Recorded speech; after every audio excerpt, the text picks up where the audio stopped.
gon' be alright. We gon' be alright. We gon' be alright.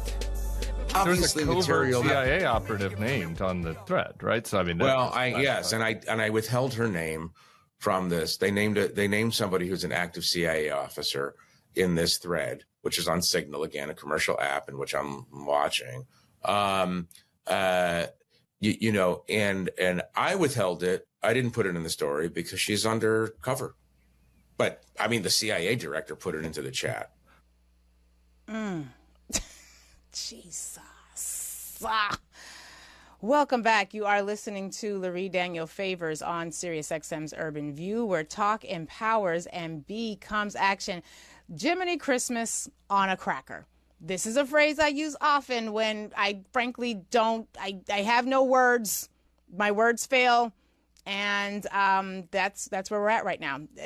This is basically continuing fallout from this situation with the Signal chat. Oh, let me get live on YouTube. Sorry, YouTube. I thought I was already live. I was not. But we are basically seeing, let's make sure it actually goes through because y'all know how these things be going. Yeah, okay, we're live. We're basically seeing continuing fallout. Hi, YouTube. Welcome back. We're seeing continuing fallout from the Signal Gate drama that took place, that has been taking place all week, really. Today's Wednesday? We found out about this initially on Monday/Tuesday. But as you know, for those of you who may have missed it, essentially our nation's top security apparatus leaders went to not their government issued phone. They went to a Signal app to have a conversation about war plans. Now, we talked about this extensively yesterday. So if you saw the video, if you heard the segment, you're already familiar with this. But what we're also seeing is that the fallout, as I get my newspapers, has been global. According to the Financial Times, Trump aides are playing down war plan leak after sloppy security triggers dismay. The world is dismayed. You know who else is probably dismayed? The undercover CIA agent who was also in the chat. Here's why this matters. When you are using Signal, and this is something for those of you who need a private security or international security approach lesson, Malcolm Nance was on this morning on Urban View Mornings, did a phenomenal job. I'm going to give you the Lurie Daniel synopsis of what he said, the Lurie Daniel Favor synopsis of what he said. Basically, and remember I told y'all yesterday how my Judge Sterling Johnson Jr., he's now deceased. He was at one point being considered to head up the FBI. And we were talking in chambers one day because I was his law clerk. We were talking in chambers one day about, people being able to listen to what we were talking about in chambers. And he kind of laughed at us because he was like, he calls me by the nickname that he uses for me, which was Dennis, because he did not remember people's names. He called me Dennis as in the menace because I've always been this way. He was like, Dennis, they don't need to be next door to hear what you have to say. They don't even have to be in the same community that you're in to hear what you have to say. With the proper materials and tools, I can aim a device at the windows of the room you are talking, of a building that you are in. And from the way your voices are vibrating off of the windows, I can pick up and detect exactly what you're saying. So global international security is so far beyond what we people who just use cell phones understand it to be. When you are in a country like Russia, yes, I have been to Russia, both to Moscow and St. Petersburg, because that's where we went for a couple of times when we were in high school, because when you live in Germany, you get to see the rest of the world in weird ways. It's military. Take advantage of it if you can. So and what we understood even then was that, this is before cell phones, but we understood that the international apparatus for trying to determine who, what, where, how, and why, if you are a foreign entity trying to get information on what either your allies or your ops are engaged in, very intense work. If you are in Russia today and you have a cell phone, anybody who is a part of the KGB, which is like our CIA/FBI, kind of combined, kind of not, they can walk by in the same airspace that you're breathing, wave a cute little, maybe a pen, maybe they're just walking around with a pen in their hand, and they can scan all your shit because it ain't safe. It's not secure. It's just a cell phone. Signal is also really important for us to focus on this app, because did you know that just a few weeks before these ding-dong dorks decided to go on this app to have conversation about how to start and manipulate and engage in this war, which is going to implicate Yemen and Iran, which is going to come up again in just a second.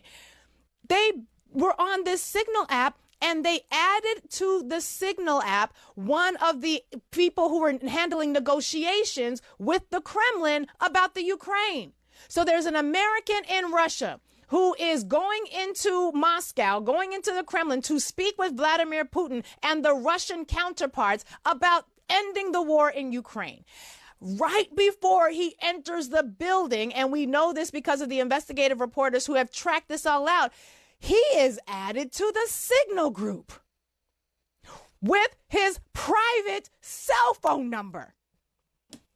It's also important to know that just a few weeks ago, as I was just saying, the Department of Defense, which Pete, his own mama, said he's trash Hegseth runs, put out a statement that said, hey man, Signal ain't safe, y'all. Y'all can't use Signal. That's why we don't have Signal. You can't even download it on the government phones. You got to use your government phones. You got to use your SCIF. You got to use your secure compartmentalized information center. You can't be talking about this stuff on the phone, and you can't be on Signal. That's why you can't download it onto a government phone.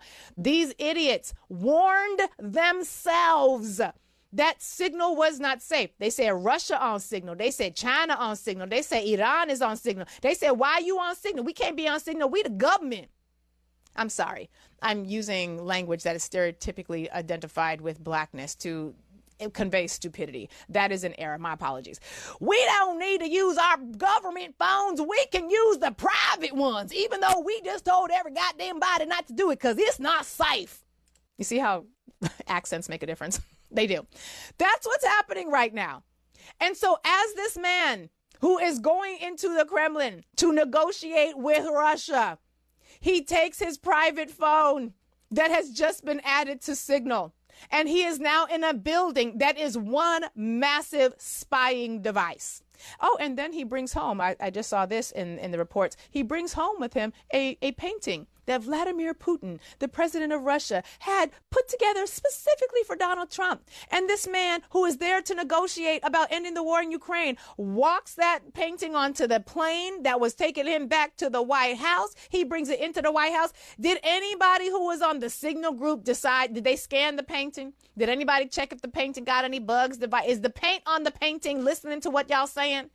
These are the stupidest people in the world. And if nothing else, the only reason I'm grateful for this moment is that hopefully the fever of convincing the rest of the world that white Americans are the best and the brightest has broken. Actually, I think it has broken internationally. It's only Americans who still believe that the rest of the world believes that. This is where we're at. This is where we're at. 866-801-8255. 866-801-TALK. Then I read that we, in addition to making, what is his name? Robert F. Kennedy, the head of our healthcare system. This man is not a doctor. This man has no medical background. He's a lawyer. He's an environmental lawyer. I don't even know how good of a lawyer he was because he was virtually unemployed. Not only is he in charge of our healthcare, but we also now find that according to reports, they have brought in someone at the head of his agency. They brought in somebody who is hired specifically to investigate vaccines and a potential connection to autism, which is a theory that has been widely debunked ever since the first doctor who put out that study had to withdraw the study because his study could not be replicated. Here's the thing about medical studies. If your medical study has validity, we know that because when you say, I did a study and I poured the water into the oil and they separated. Well, if that's your study, then everybody else who's in the scientific community should be able to take the ingredients that you use, the description of the study that you engage in, and replicate the findings. That's how we know there is validity. That's peer review. That's how we know there is validity to what you said. But what we found after that man put out that study that said there was a connection between vaccines and autism, that nobody else could replicate the study. That's why he had to withdraw the study, because it was proven to be factually inaccurate. Well, child, the Department of Health and Human Services just hired somebody to come in and re-examine the analysis. They didn't bring in a doctor who has no bias. They didn't bring a researcher who is not biased. They brought in David Geyer.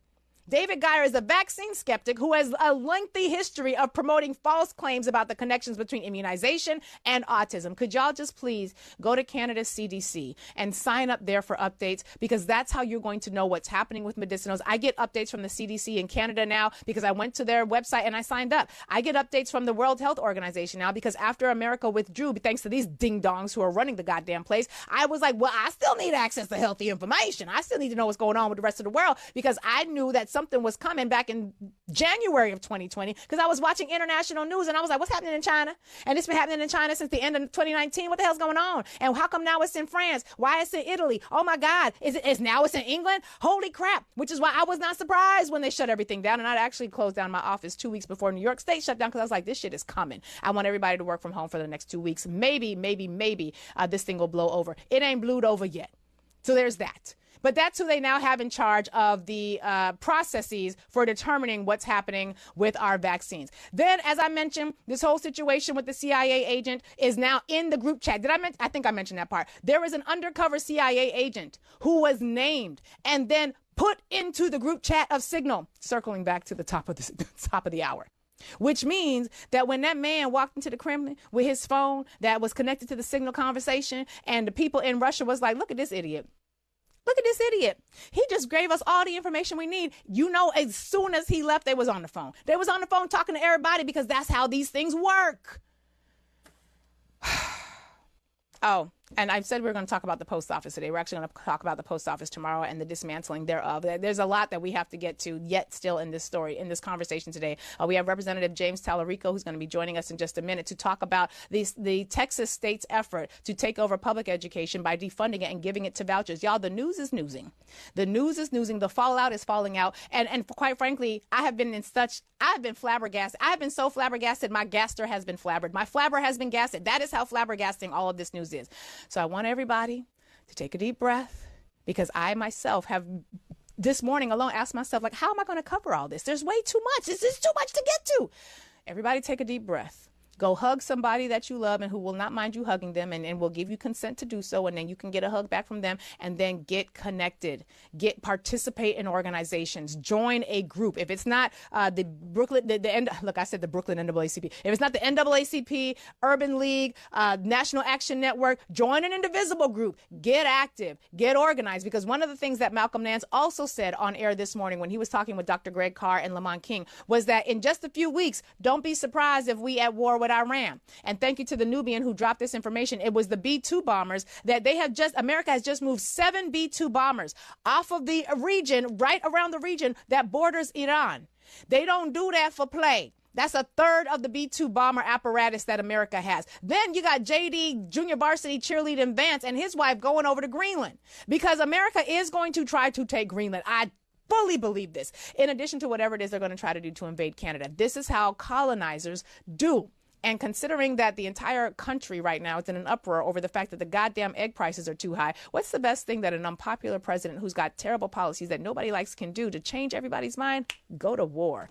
866-801-8255. Why am I giving out the number? We got to go. YouTube, thank you so much. This is a quick one. In it and hit it. Oh, TMFJ and everybody who's doing the super supports. I appreciate y'all. I be trying to say thank you, but then the chat be closed and I can't get in there to say thank you, but I do appreciate the additional support. Make sure y'all also check out the podcast. We had the latest episode this morning. Lurie breaks it down.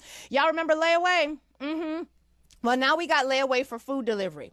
And what could possibly go wrong? So many things. I'm just going to encourage y'all to check out Lurie Breaks It Down. We broke down this connection, this partnership between Klarna, the buy now, pay later system, and DoorDash food deliveries. So you can buy 4 tacos on Tuesday and pay for them in 4 additional payments. Isn't this the same country that black people lost 50% of their collectively held wealth in the housing foreclosure crisis that just took place in 2008? Oh, and the Latinos too? Damn. What could possibly go wrong? Listen to the podcast to find out. We got to go to commercial break. 866-801-8255. 866-801-TALK is the number. I appreciate y'all, YouTube. Bye-bye. Urban View. We'll be right back. Greg Abbott's voucher scam will bankrupt our public schools. A parent is free to send their child to a private school, but you can't ask the taxpayers to foot the bill. We have a limited budget for public schools, and we simply can't afford it. You're free to redo your backyard, but you can't take from the Parks Department budget to do it. You're free to repave your driveway, but you can't take from the highway budget to do it.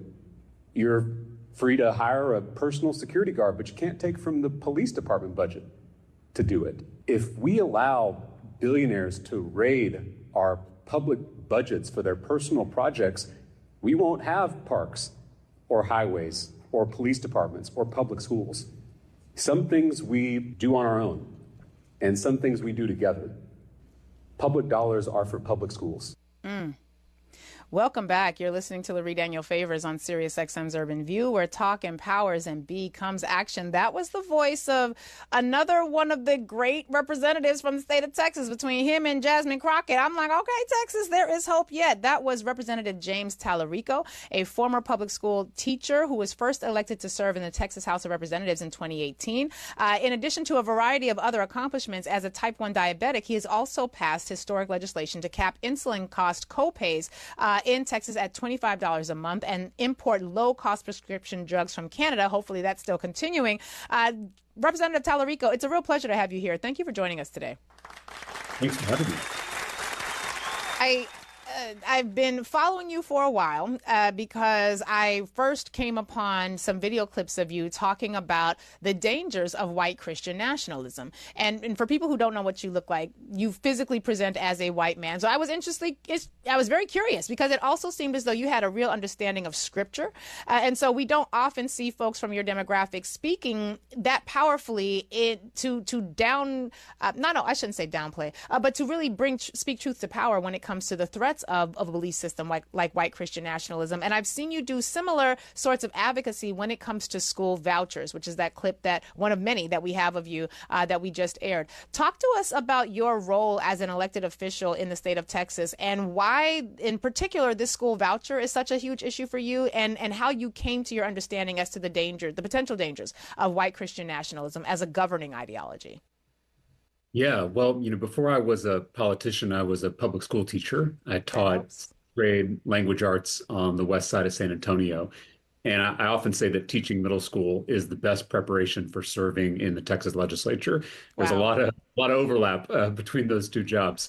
But, my students are the reason I ran for office. I taught in one of the poorest zip codes in the state of Texas. And I saw firsthand what happens when you underfund neighborhood public schools. I saw kids slip through the cracks. I saw teachers working a second job to make ends meet. And that made me mad. And it's why I ran for this position, to make sure that we had educators helping to make these decisions at the state capitol. And I think that this private school voucher scam that Greg Abbott is pushing is an existential threat to public education in this state and in this country. And I think in every state that's tried these vouchers, it drains billions of dollars from our underfunded schools and then gives that money to wealthy parents who are already sending their kids to private school. That's why I call it a scam, because it's stealing from working class people and giving our tax dollars to the wealthiest families in this state. And as you mentioned, my faith is the most important thing in my life. My granddad was a Baptist preacher. I grew up at St. Andrew's Presbyterian Church here in Austin, where my pastor drew upon, the likes of Dr. King and Howard Thurman and Alice Walker. And I think that perspective and that kind of theology, really inspires me to fight for the poor and the disenfranchised, which is what we're called to do as Christians. Unfortunately, not all of us remember that calling. For me, this connection between school vouchers and this rise that we're seeing of white Christian nationalism, it is so they're partners hand in hand. And my audience knows we've talked extensively about how after the 1954 Brown versus Board of Education decision, that basically the Supreme Court says that separate but equal, one, it wasn't equal, but two, it was unconstitutional. What we saw in response to that was a huge backlash from white Americans, and many of them, yes, across the South, but even it was not geographic specific. Instead of having integrated education, chose to instead close down their schools entirely in some cases and reopen private religious schools that were housed within their church apparatus that would allow them to essentially be as discriminatory as they wished to be. And those folks who were leading that effort also wanted to take the dollars that were previously funding their public schools and have them reallocated to their now religious and frankly racist private schools. And it feels to me like we're seeing much the same thing. Whether or not the race element is there, it might be up for debate. I think it is, but certainly the class reality is there, because as you said, this feels like an effort to take money from poor people, the public coffers, and give it to wealthy people who, frankly, as I understand it, already have their children enrolled in these schools, so they're already paying for it. Why would they need a voucher? Do you see these connections or the same or somewhat differently? No, I see it exactly the same way. And, the first voucher bill was proposed here in the Texas Capitol in 1957, which was just 3 years Whoa. after the Brown versus Board of Education decision came down from the Supreme Court. I mean, that first voucher bill was a deliberate attempt to resegregate schools. It Mm. was to allow white parents to take their kids out of newly integrated public schools and send them to white-only private schools. So these vouchers have a dark history, and it's why we should be particularly outraged that the billionaires who are pushing these voucher scams oftentimes will use students of color on their mailers and on their TV ads as a way of, saying that it's going to give opportunity to kids who are in struggling schools, when that's the exact opposite of what these vouchers do. It's often called school choice, but it's actually the school's choice, because private schools can deny admission to any kid for virtually any reason they want. Wow. I mean, they can deny admission because of your academics, because of your behavior, because you're not the right cultural fit. And so what ends up happening is that, Black and brown students, poor and working class kids, they get denied admission. But the parents who are already sending their kids to private school, they're eligible for this program too, because it's universal. And so they're going to get a $10,000 discount on their tuition bill at the expense of my students on the west side of San Antonio or students in the third ward of Houston. And so this is why I call vouchers welfare for the wealthy. And if it passes in Texas, it'll be a massive transfer of wealth from the bottom to the top. And it's why we need folks from all over the state calling their legislators and demanding that they reject this scam and fully fund our public schools. How is this being messaged on the ground? In my brain, which admittedly stays focused on these things intently, this is an easy conversation to have. If we could just get all the people that we need to have the conversation in the same room. How is this playing out on the ground? What are you hearing from other Texans? Is there a groundswell of recognition as to the truth of what you're saying? Or are you seeing more of a, oh, I didn't even know we were having this debate right now kind of approach? Normally state issues don't get a lot of coverage. You're having me on to your program, but a lot of news programs and media outlets don't have state legislators on. They're focused on what's happening nationally. But this issue is breaking through. And, we had a historic number of people show up to give public testimony on this bill 2 weeks ago. And it was 70% against vouchers, 30% for. And what's even more surprising is that it was bipartisan. It was Democrats and Republicans standing together to reject this scam.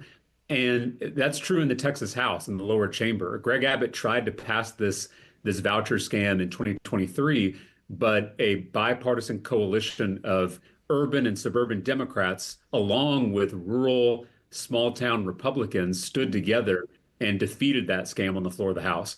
We still have that bipartisan coalition. We just got to make sure that it stands together and tries to defeat this voucher again this time around. Because, we've talked about how this will hurt students of color and students in our urban cores. But remember that this also will hollow out rural communities across the state that depend on their public schools. In a lot of these small towns in Texas, the public school is the last pillar holding up that community, because the local businesses left, the churches are on the decline, the local hospital is closed. So the school is the last thing holding these communities together. And if vouchers passes, it'll decimate these rural communities. So there is a coalition here that we've got to hold together if we're going to stop this bill. I want to shift, if we could, just a bit to focusing more on the religious aspect, because what you just said actually gave me a little bit of hope. And one of the reasons I definitely see vouchers as a national issue, even though it's playing out at the state levels, because we've looked at what's happening in other states, and it feels like everywhere that we have seen vouchers take off, it has been a financial disaster. I want to say, is it Arizona or Arkansas? I can't remember which, but they yeah, both. Pick one. But they have essentially bankrupted their public education system and are soon to do it if they have not yet reached that final number, because these are scams. They don't work. And in order to, once you have implemented a program and it doesn't work, the ability to fight to have it removed or revoked is extraordinarily difficult. So from my vantage point, we have a national platform here. We have to nationalize these issues, because as I often say, what happens in the Confederacy does not stay in the Confederacy. But I want to shift. I know we have just a moment or two left. I want to focus more on the religious side of this conversation. I am increasingly concerned about the rise in white Christian nationalism, the Seven Mountains mandates it being a part of that, and this real resurgence that we're seeing in the type of racism that justified slavery, that allowed the church to be a willing participant in the slave system, and in the genociding of indigenous people. And it feels like we're not making America great. Definitely not again, but it feels like we are reviving all of the elements that went into making white Christian nationalism one of the most dominant and I would say most terroristic religious platforms in the world. What are you seeing in terms of your vantage point? You are there, you're on the ground, you're seeing what's happening. How is this white Christian nationalism resurgence landing for you? And I just want to make one comment. You were saying that it's bankrupting the Arizona education system, which is true. And I just want to say that because that's the goal.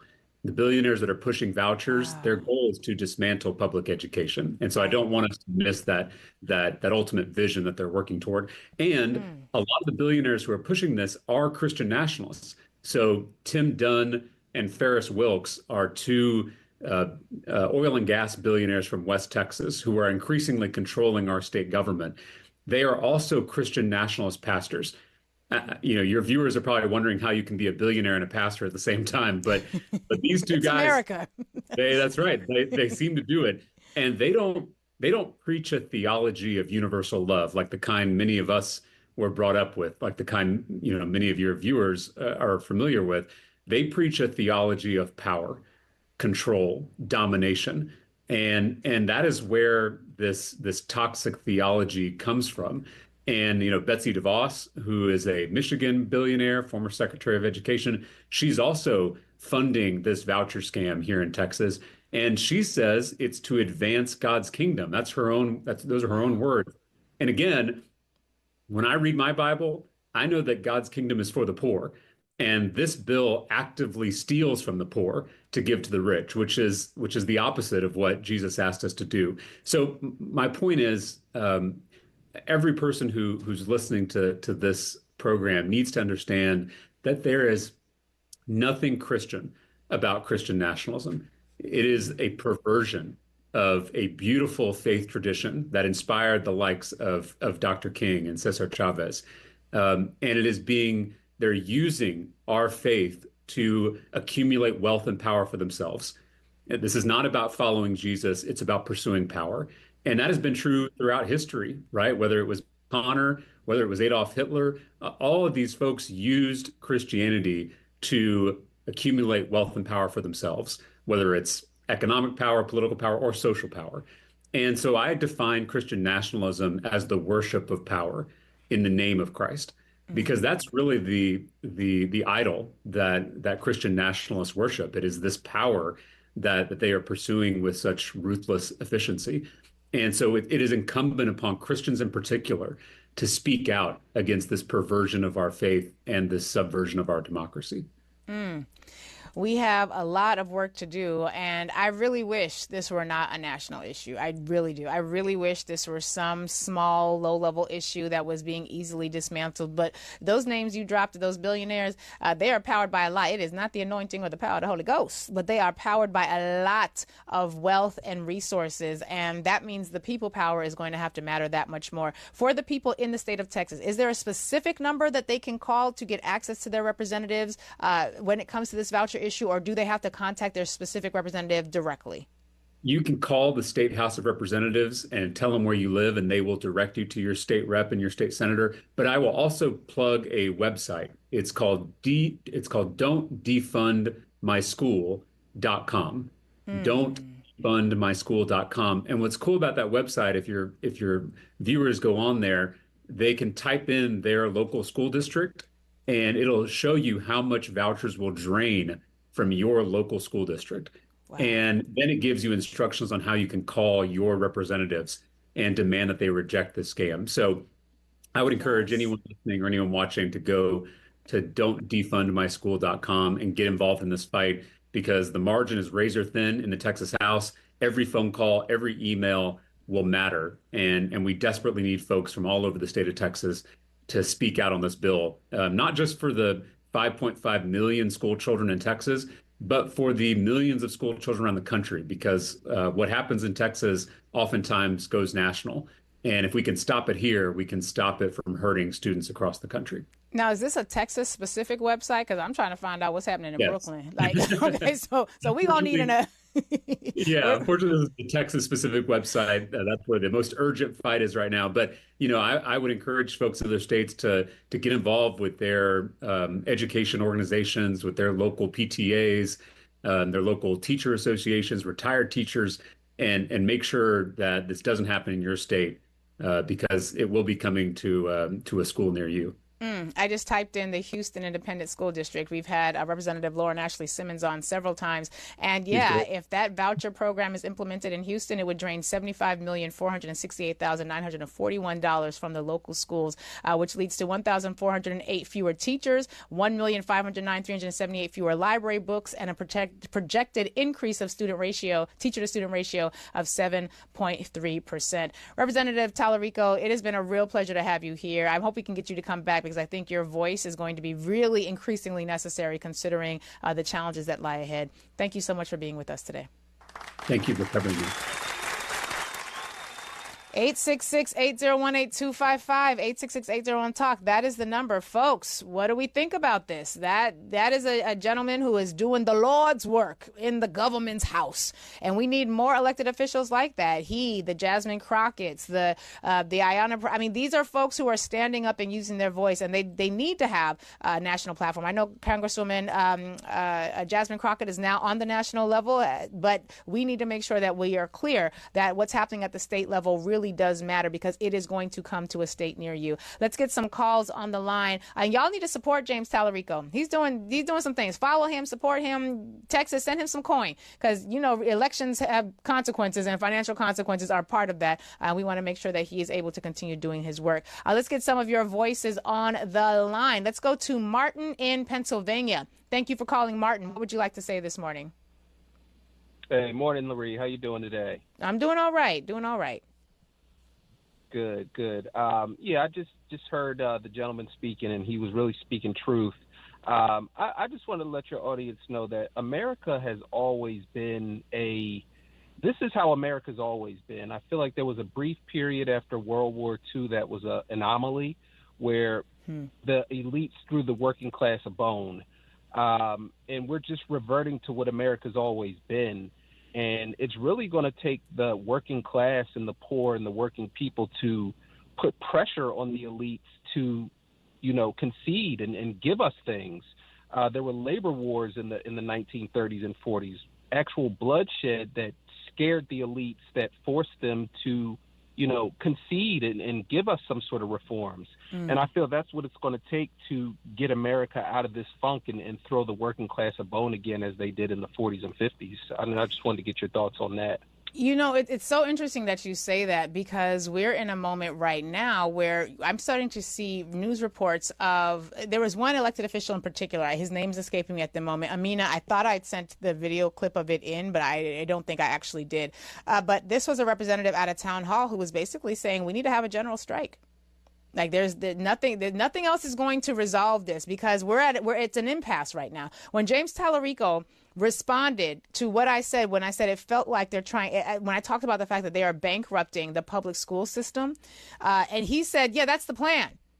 And I was like, oh, that's right. It wasn't just a Project 2025 goal to defund the federal public school system. These people don't like public schools anywhere. They don't like public schools. They don't want you to they want you stupid. They don't want you to have access to public schools. They didn't like when Monifa Bandele talks about how black people right after the Civil War forced into existence the first public school system. They do not like that. The first Department of Education, they don't like that. Y'all remember was it here? Was it the podcast? Lord have mercy. I be forgetting. I do. But we've had conversation about the fact that, it was on the podcast. In one of the episodes where I talked about Frederick Douglass, when he finally starts to learn how to read because the white woman who owned him, she wasn't used to owning enslaved Africans. She didn't grow up owning enslaved Africans. She was poor. And she basically makes the mistake of teaching him how to read. He gets an even better lesson from her husband, who catches her doing that, saying, you can't teach them how to read because then they'll know things. And if they know things, they are unfit as slaves. American billionaires, Martin, they don't like a learned class. They don't want us knowing things. And I am at the point where, at this point, once they said to that judge, oh, you want us to bring that plane back? Hey, man, we ain't doing that shit. We ain't doing it. Once they started talking about defunding the district courts because they don't like the decisions coming out of the district courts. And I remember I told y'all I was in that conversation with them wealthy white people, and I was like, I hope the courts hold. And then one of them saw me afterwards and said, I thought you said the courts were going to fall. I was like, give it a minute. And then the appellate court started knocking down some of these. Listen, once all that happened, Martin, I was like, yeah, we're reaching an impasse where the only thing that's going to stop this sort of destruction, it looks like a general strike. Now, I'm not going to war for none of this. I ain't fighting for this. There might be some labor folk out there who do. I'm a part of a union, and we trying to have conversations now because we won a contract, and they still ain't paid out. Still ain't paid out. So now the conversation is how we do. All right, PSC CUNY, I see y'all. I see y'all trying to make the effort. But Martin, I'm of the perspective at this point. That representative who said we just need a general strike, everybody stay home and stop working. Let's do it for a day. Everybody do it for a week. And I was very surprised to hear him say that. But it feels like that sort of escalation might be the only thing that makes a difference, because the Republican representatives who are allowing this to happen do not yet fear their constituents enough. They don't yet fear it enough. But what are your thoughts on that, Martin? Just to circle back.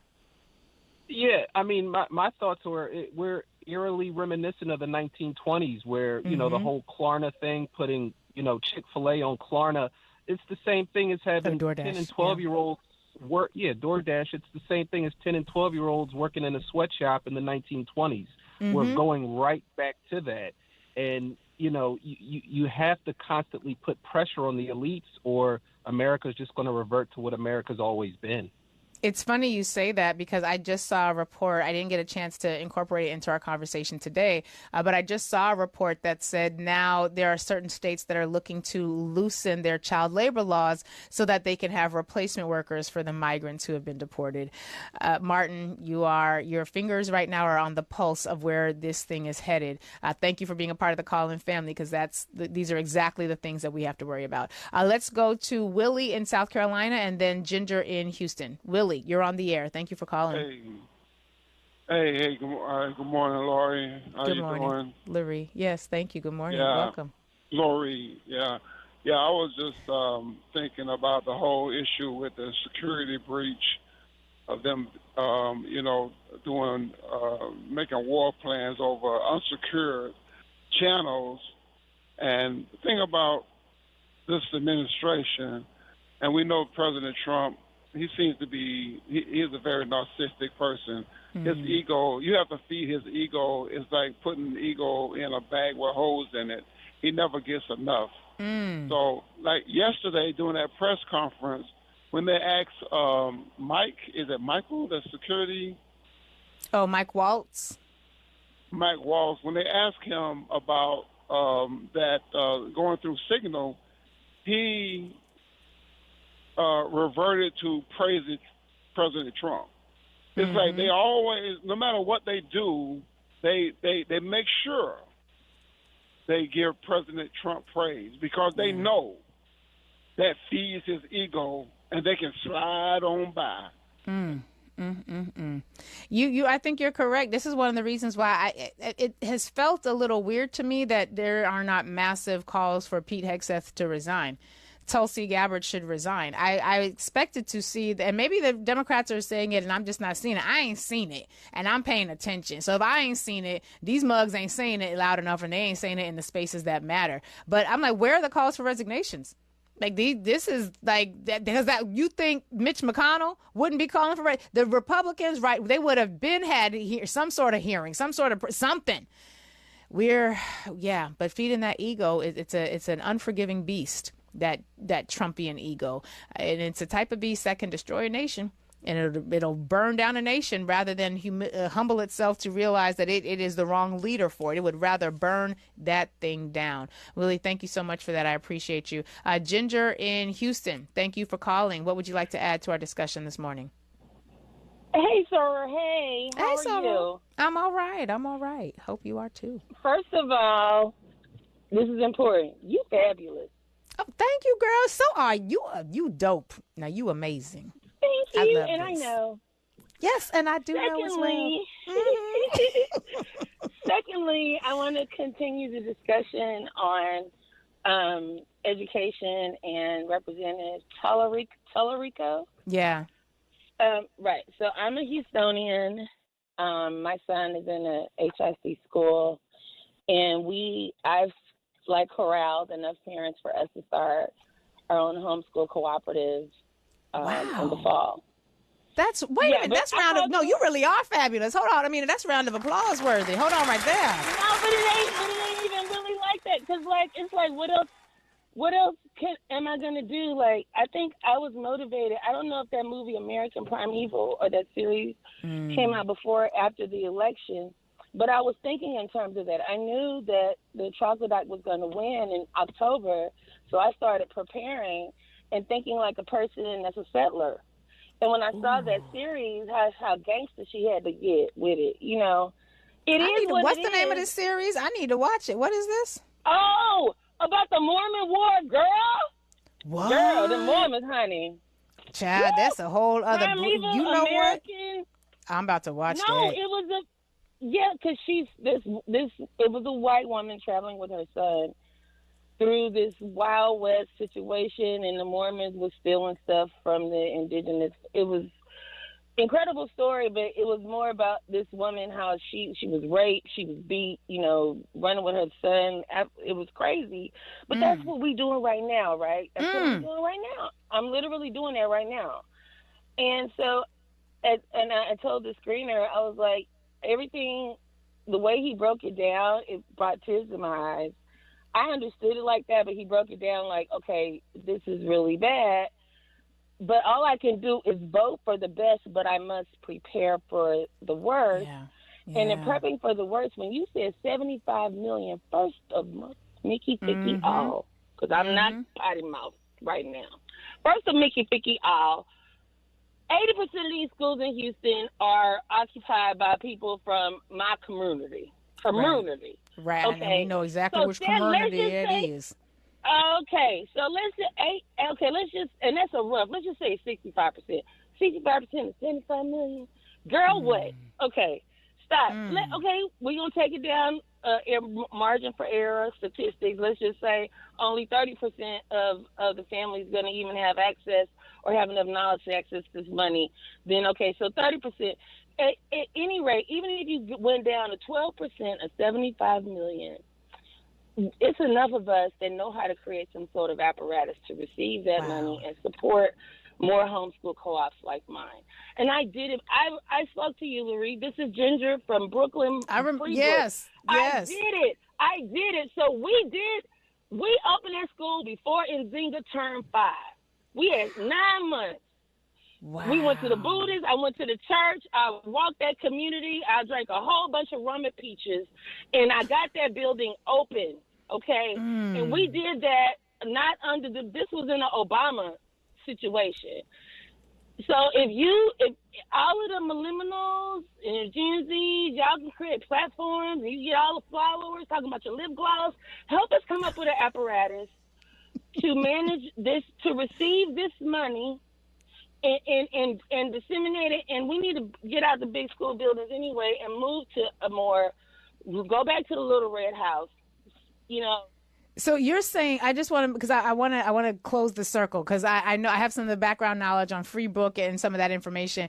I want to make sure I'm hearing what you're saying correctly, Sora. You're saying that if they take that money and put it into vouchers, that organizations from within our community need to be prepared to get that money so that you can use those vouchers for our independent institutions.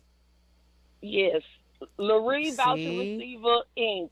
I think Dr. Greg Carr would have something to say about that. He would agree, I think, with that. So we're going to fight to keep these schools fully funded. But if they choose to do this voucher system, this is a good way of making sure, okay, y'all tried it, but we ready. And we got our institutions ready to be able to handle this conversation and handle this battle. Y'all gonna run us that check. Y'all gonna run us that money. And I'm seeing it at this point, Ginger. My thing is, if they break it as they are breaking it, some of it might be salvageable, a lot of it ain't.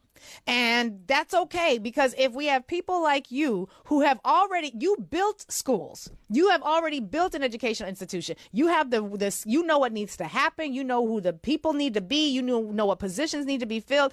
This is the sort of expertise we have to bring up to this moment so that whichever way it goes, we ready. Because she ready. And any which way it goes, we got to have a plan. We got to have a plan for our plans. And it sounds like, Ginger, that's what y'all are doing. This is, I am going to say round of applause for what you did. Not to say that it ain't even all that, because this is what we need to be thinking about. How do we prepare? Because if they're going to try to take it to the Wild Wild West, then we got to be ready for what a lawless land looks like. And if it looks like watching shows like what was this, American Primeval, if that's inspiring you to prepare, then that is a good thing. But it also, I think, and I haven't seen any of the episodes, but it feels like if it's dealing with life in what became ultimately Utah, and a little bit that I know about that history, then this feels like a good, almost a mental boot camp is what you're talking about, to think about how do I think about what getting prepared looks like. And then this goes back to the question, and Georgia, here goes my voice. I mean,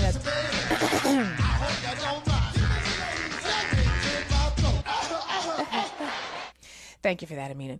Ginger, I want to say thank you for raising this for us, because this is important. And it really does get back to one of the concrete answers I've continually looked for since I began posing this question about 2 years ago. Imagine everything that we currently rely upon, every resource, every good, every service that our community consumes, that we do not provide for ourselves, education being principal among them, which is insane considering at one point we were the only ones who could educate us or who would educate us. But when we're in a situation where, if we're mindful, if we at least have an assessment of the resources that we currently consume, that we don't provide for ourselves, that we can create an asset map, we can create a power map, we can create an understanding as to who has the resources that we need, how do we get them under our control, and what does it look like to provide these services, this resource for ourselves. That is how we are going to not just survive this moment, that's how we are going to be thriving on the other side of the break that is headed our way. Vincent and Ginger, thank you so much for that. I appreciate you. And we got to get Monique on. I need to get Monique's information, because she is somebody who has built schools. She know what it is. All right, let's get Vincent in South Carolina. Vincent, thank you so much for calling. What would you like to add to our discussion this morning? Good morning, Lurie, and the young lady before you was absolutely right. You are spectacular. Thank you. Spectacular. I just want us to wake up and realize the importance and the danger of the security breach. It really shows who we have running our national security defense. Yep. This was very dangerous. Yeah. Very dangerous. Yeah. Go ahead. I'm sorry. Enemy. If you were the enemy, wouldn't you say to yourself, man, the clowns are in town, let's take over the circus? We're going to run that circus from one end to another. We're going to run that circus. Yes. This is absolutely ridiculous. And we got people sitting on their hands, not saying anything, just like you said. I hadn't heard anything, you know? Yeah. I know the sister in Texas and the one in New York is going to have the loud voice, but brother, where we at with this? Well, it's a great, no time like the present to show up. And I'm seeing that all of us are getting impacted by this. I am also excited about the way this situation is going to call parts of our community to the forefront. I'm looking forward to seeing how the brothers are going to organize and respond and take this work on, because we're going to need everybody. We're going to need everybody. But you sound like a brother. What is it that you would like brothers to do that you're not currently seeing? Well, here in Charleston, a small group of us, we are really trying to get to figure out how we can unseat Nancy Mace. That's number one. Oh, I forgot to talk about her today. I had a whole section on her I wanted to get to. I'll do that tomorrow. Yesterday, we had a sister go, and she was elected. She ran unopposed for a seat in the legislature. Her name is Crystal Waters here from Charleston. And we have to realize in these states that we need to take back the legislation because they make the laws. We're looking at big pictures, and there are small pictures that we need to do. Our school board, we're working on, trying to replace some of them because they're in there like ticks on a owl, and with the redistricting here in Charleston and South Carolina, it is hard.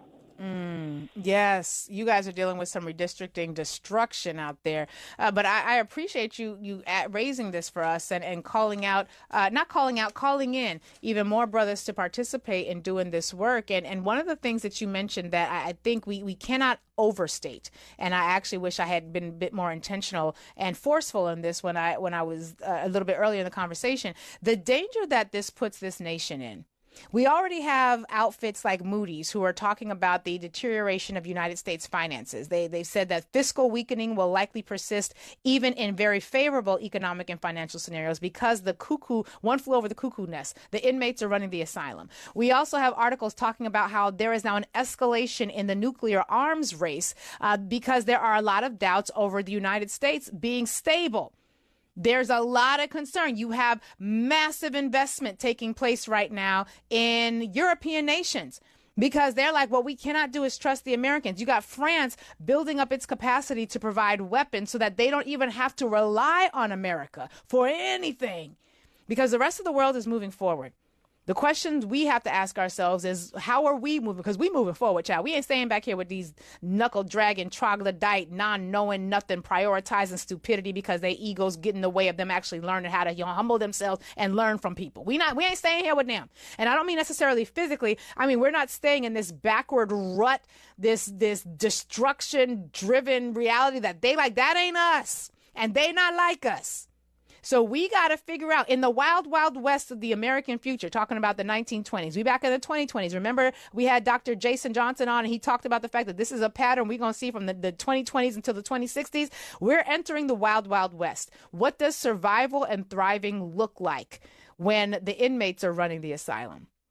These are the questions that we have to ask ourselves, and this is how we got to think about preparing. But we can prepare. Let us be clear about that. This ain't about tension and stress and, oh, Lord, the inmates. We know these inmates better than we might know ourselves. So that's something to consider as well. There's a lot of potential for power right now, and we are going to shift that power in our direction. I need you all to figure out how your purpose aligns with the needs of our people. Walk in it with your back straight and figure out how you can add your brick to the goodness that we are building. Do what you can to make this world a better place with the gift, skills, and talents that you have. Oh, and by the way, stay tuned for Clay Kane as well. I love y'all. Back tomorrow. Peace.